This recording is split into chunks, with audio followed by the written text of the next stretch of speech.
Hi, this is my review of Warhammer Fantasy Roleplay The Creature Guide. This is the bestiary for the Warhammer Fantasy Roleplay 3rd edition released by Fantasy Flight Games. I have to warn you from the start, this review is going to be pretty harsh. Well, let's start with the good things about this book first. Well, the quality is great. It's a hardcover book. It's pretty sturdy and the quality of the paper is pretty good. It has some pretty excellent illustrations. There are a lot of recycled illustrations from the core game, but there are a lot of cool new illustrations as well. Let me show you a few of them.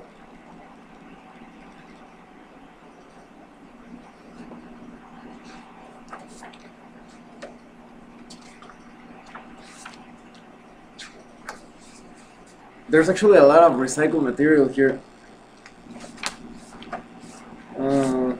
Oh, this orc looks pretty badass. Sorry, I need to get that in the center. Okay. Well, compared to other Fantasy Flight Games books, it's pretty good. Fantasy Flight Games has released some pretty horrible softcover books. In my opinion, those books usually fall apart after 4 or 5 sessions. So it's nice to see a quality book on their part. And well, let me keep talking about the positive aspects because it has a lot of things that I didn't like. Well, the book gives you a lot of good advice on how to create encounters, how to handle different elements in those encounters, and it gives a lot of optional rules. For example, expanded aggression and cunning options, stress and fatigue versus creatures. It's more about preparing actions and sacrificing actions. It also talks about group sheets, the anatomy of creature cards from the creature vault. And it also gives you a nice method to create encounters called the grab bag approach. In this method you grab a bunch of cards and sheets and just shuffle them, and you start picking different cards randomly, and according to what you drew you get an encounter. So for example, if you got a Skaven and a wound and a graveyard card, maybe the encounter starts with, oh, a wounded Skaven has been seen lurking around the nearby graveyard, go investigate, and things like that. Well, now let me talk about the real negative thing about this book. This book seems maliciously designed, so you have to buy the creature vault, so it works, everything works out smoothly. The creature vault, for starters, they keep telling you about the different virtues and positive things of the creature vault. It feels kind of like an extended commercial that you should buy the creature vault, and it also mentions the game master kit for the game, but the book doesn't give you some alternatives on how to use it without buying the creature vault, because the whole thing is structured pretty badly. Let me tell you what I mean. The whole bestiary, the bestiary itself, the amount of enemies contained here in the book, it's pretty thin. It's just this part of the book. The rest is just action cards and stat blocks, but just when it all comes down to it, it's just a very thin part of the book. And well, let me elaborate on what I mean. First, they give you a group of beasts, for example, a giant spider, giant wolf, etc.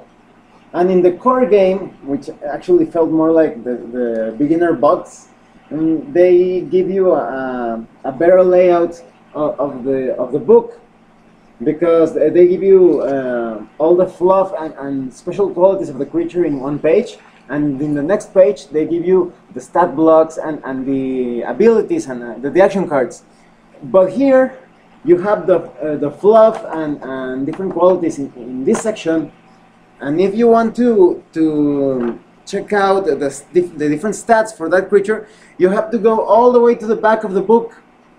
And if you want to know what kind of action cards that creature employs in its attacks, you need to go to this other section of the book and pick the ability or the action card that makes more sense.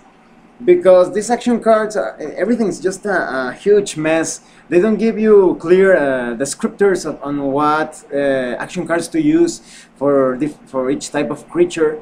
They give you some things that make sense. For example, they tell you, oh, this action card has to do with demons from Singe, or maybe from Korn, or this action card here has to do with Dark Elves, stuff like that. But there really isn't. There aren't a lot of specialized action cards for specialized attacks.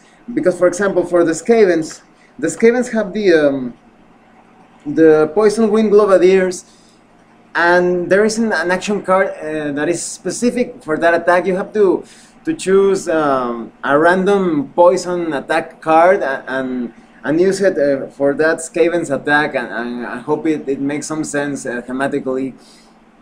So it's pretty messy, and all this seems like just one huge excuse for you to buy the creature bolt that has the stats and the action cards in small cards, so you don't have to navigate this entire mess. So this book is very bad when it comes to prep time. If you want to prepare a session fast, this book isn't going to help you, because you need like an hour or so to mix and match all the different creatures and the action cards, and take a look at the stat blocks. Even if you use some kind of separator or markers or something, you're really going to have a hard time looking at the different creatures and at the action cards and the stat blocks. It's all it's pretty messy, and there are a lot of famous, even staple monsters from the Warhammer universe that are missing in this book. If you are a fan of all those major demons of Singe, of Slaanesh, of Khorne, they are not here. They just give you a few demons of Khorne, like a demon hound, and let me see if I can find it. Oh, here it is, the Flesh Hound, the Fury, and the Imp. But if you were looking for the Bloodthirster demon of Khorne, here's an illustration that's so nonsensical. Why do they show you an illustration of the Bloodthirster demon of Khorne if the demon isn't included in the book? But of course, there's also that's another signal that points to some greediness on Fantasy Flight Games' part, because if you want those demons, you have to buy 4 separate products, boxed products that are pretty expensive. So everything just left a really sour taste in my mouth. It seems like this book was designed in the most uncomfortable and unorganized way possible. So you had to buy the creature bolt, and you had to buy the other products that I mentioned if you wanted the major demons of chaos, which are a staple. They should have included those here. This bestiary is just too thin and too expensive for its size and utility.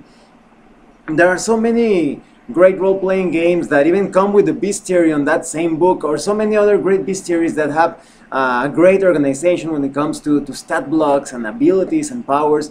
Why did they do this? I really can't think of any other reason that there was a lot of greediness on Fantasy Flight Games' part.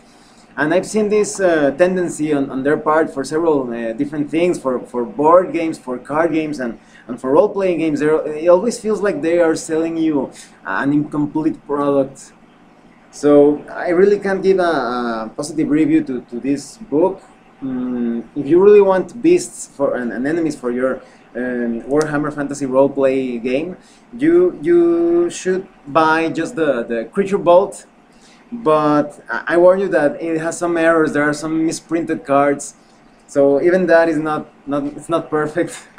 I mean, nothing is perfect, but it should be close to it, considering what they charge you for it and all the different accessories that they sell. If you have a decent knowledge of the Warhammer universe, you really don't need this book, because a lot of the fluff you're going to be familiar with it. Just get the Creature Vault if you really want to play fantasy roleplay. Well,